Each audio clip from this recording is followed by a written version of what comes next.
شروع اللہ کا نام لے کر جو بڑا مہربان نہایت رحم والا ہے۔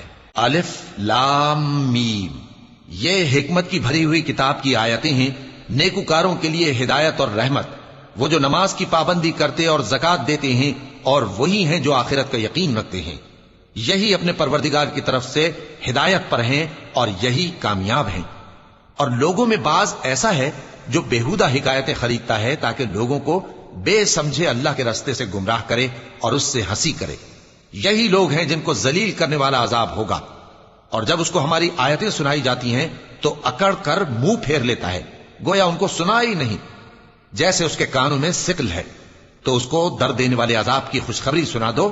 جو لوگ ایمان لائے اور نیک کام کرتے رہے ان کے لیے نعمت کے باغ ہیں، ہمیشہ ان میں رہیں گے۔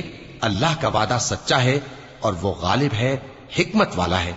اسی نے آسمانوں کو ستونوں کے بغیر پیدا کیا جیسا کہ تم دیکھتے ہو، اور زمین میں پہاڑ بنا کر رکھ دیے تاکہ وہ تم کو لے کر ڈولنے نہ لگے، اور اس میں ہر طرح کے جانور پھیلا دیے۔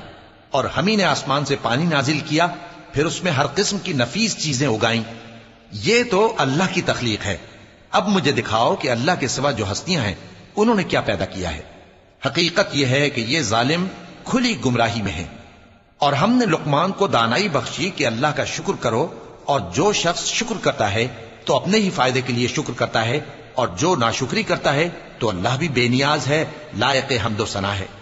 اور اس وقت کو یاد کرو جب لقمان نے اپنے بیٹے کو نصیحت کرتے ہوئے کہا کہ بیٹا، اللہ کے ساتھ شرک نہ کرنا، شرک تو بڑا بھاری ظلم ہے۔